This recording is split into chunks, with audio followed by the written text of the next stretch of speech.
Today is 29th of May 2022, and we want to look into the arrest of Rochas Okorocha by the EFCC, the Nigerian Anti-Graft Agency.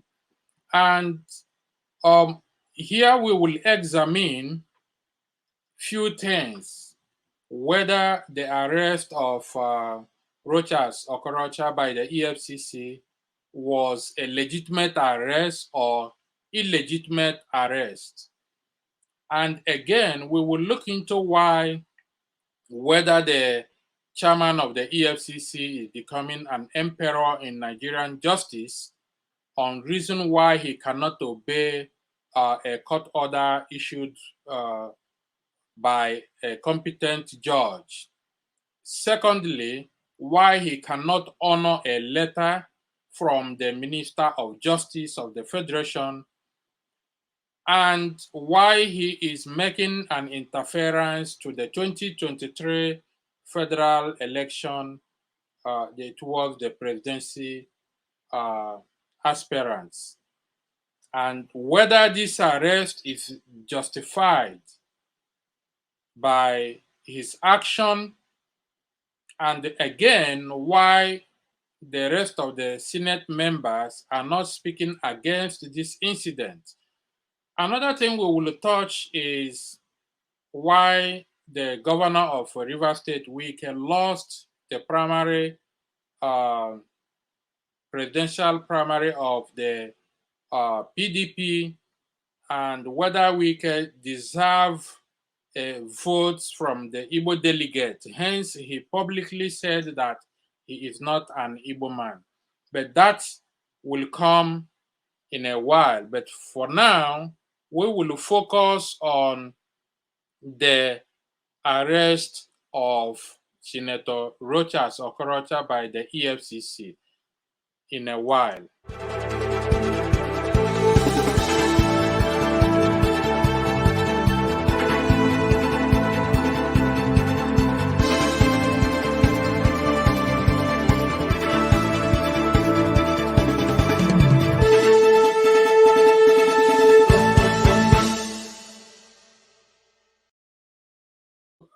Again, if you are just joining us, the reason of the today is to analyze the reason why the EFCC chairman is becoming an emperor towards the Nigerian judicial system, and the reason why he cannot obey a court order issued by the competent jurisdiction of Nigerian judge or judges, and again why he cannot honor an order from the Minister of Justice. But before then, we will look into why Rochas is being witch hunt on the political issue and the interference of the EFCC chairman. The reason why I make it as an interference is because if you listen closely to the EFCC chairman, every time he made a statement, you will understand that his statement is channeling towards a political statement whenever he's granted an interview, instead of speaking as somebody who is heading an anti-graft agency of a nation. And I'm going to narrow down on reason why Rochas is being hunted politically for, to prevent him achieving the Igbo presidency in 2023. First, we will look into Rochas' record.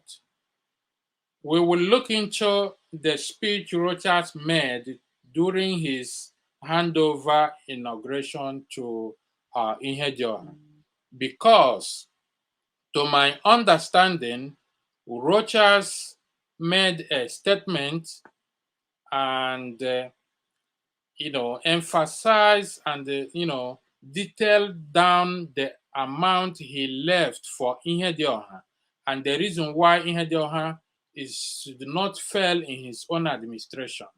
I want you to go through this and we will continue.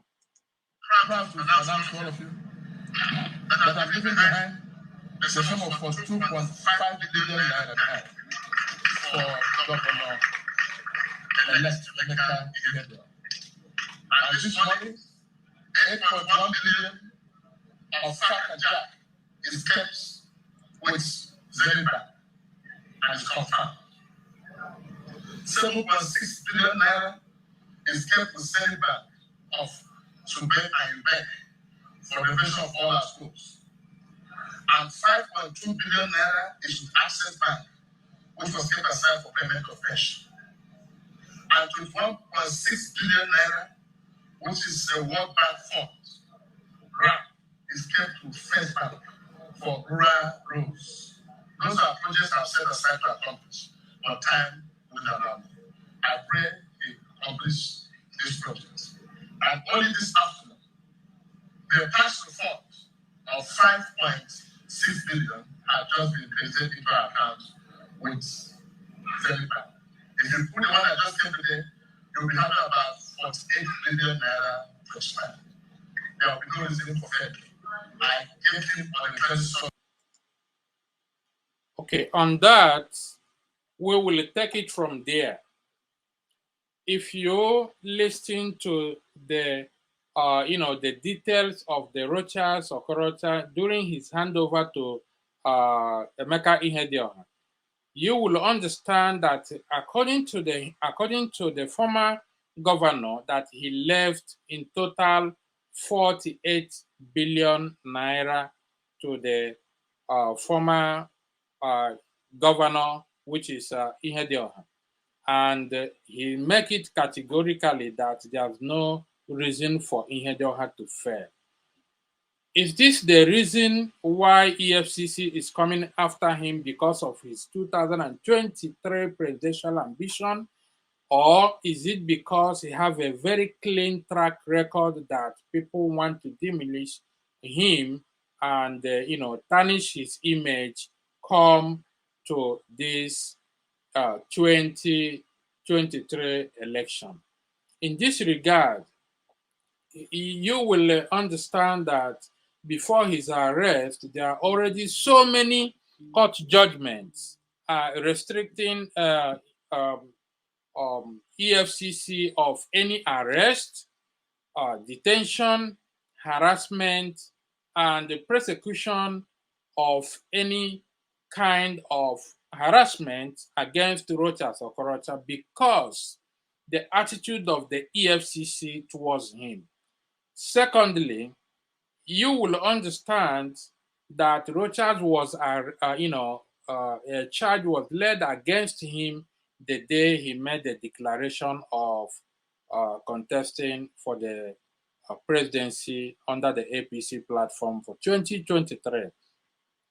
As if that is not enough, 2 days prior his arrest by the EFCC, he held a meeting among all the Igbo presidential aspirants under the APC in his house.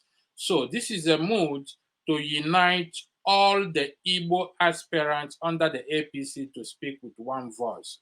This is the reason why I'm saying that this is a witch hunt and interference of EFCC towards the 2023 election. And I said at the beginning, whether the chairman of the EFCC is actually qualified to be a chairman of the Nigerian anti-graft agencies such as EFCC and ICPC. During my research, I went through the EFCC chairman during the time he was was confirmed at the Senate. I blame the senators for confirming such a person to be in charge of a national anti-graft agency because during his questioning, he said that he is an economist. At that moment, the senators not supposed to confirm the current chairman of EFCC as a person going to head the anti-graft agency because I am an investigator, I am a criminologist and criminal psychologist and the police science holder.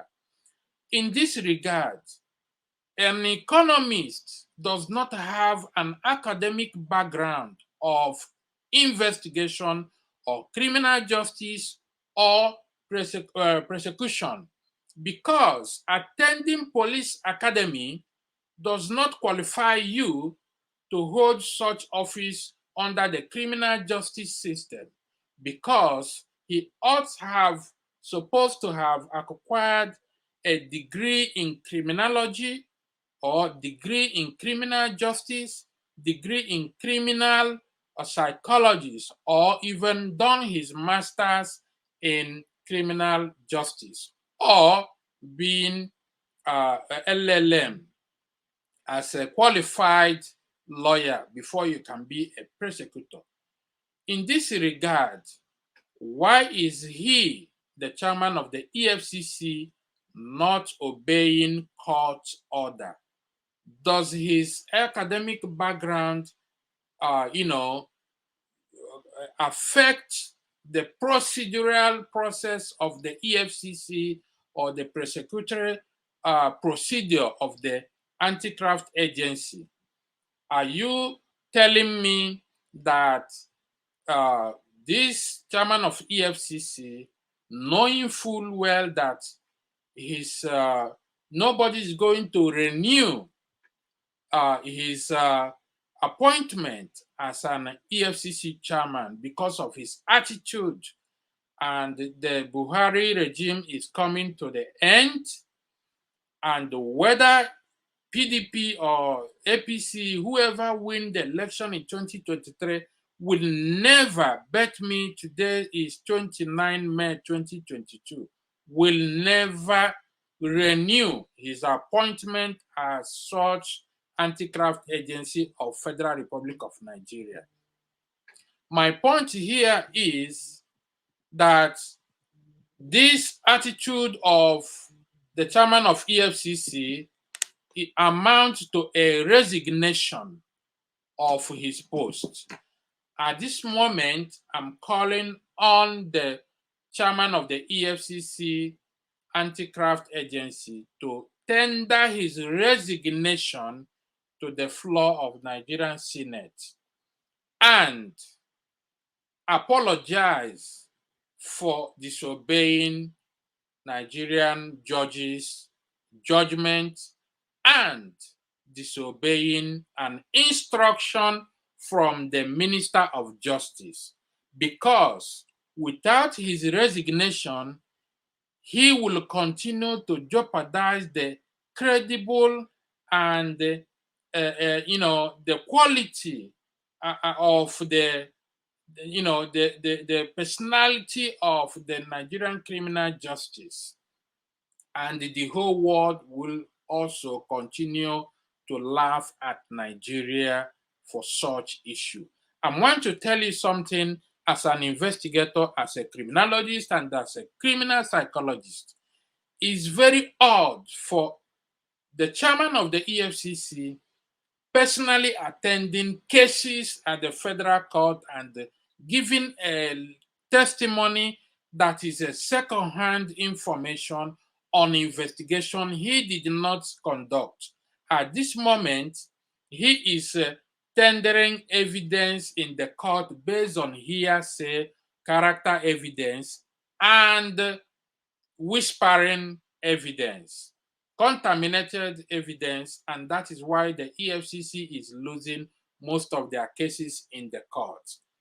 By Monday, we hope that the justice will be done, that Rochas is going to be released, and the case is going to be quashed, because the disobedience of the anti-graft agency chairman, which is biased in nature, because there is a prejudice and the Rochas will first suffer irreparable harm of judicial prejudice, because the anti-graft agency chairman is an interfering to the 2023 Nigerian presidency. I urge all the Senate members to speak up, and I am going to publish the judgment of the federal court restraining EFCC from interrupting, investigating, and detention or harassment against Rochas. Nigerian Bar Association as well, I call on the chairman of the Nigerian Bar Association to speak out for the interest of the justice, because the chairman of the EFCC is jeopardizing the interest of justice and doing what is called a subverse of the interest of the justice. And this is not up to the international norm. Nigeria problem is because when you put somebody who did studied the mechanical engineer as a minister of health, I don't understand what you expect to get from the minister of health.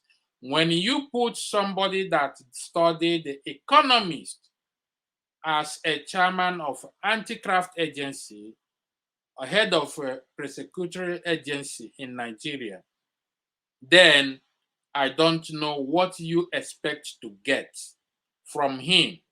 What Nigeria bargain is what they get from this man, and I hope he tender his resignation by Monday and apologize for the judge, or the Minister of Justice should take subsequent action against the chairman of the EFCC, and hence the fundamental rights enshrined under the Constitution of 1999 and 2001 as amended is being faltered by the EFCC.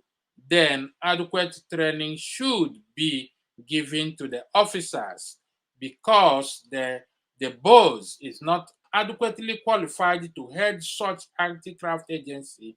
He's not academician.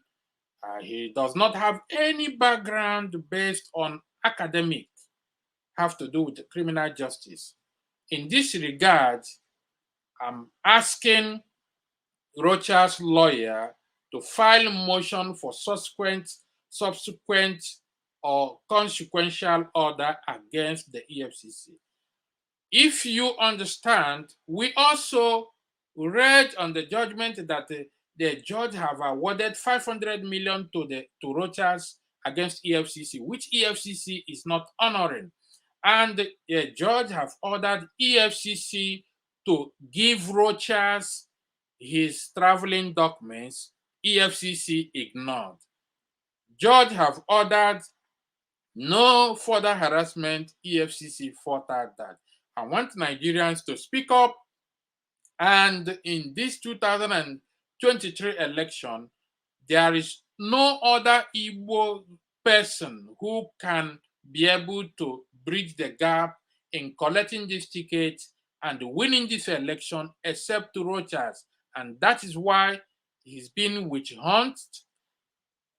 Then Chilimbu cannot assume to be compensated from Buhari because of the effort he made in Buhari being there as a president.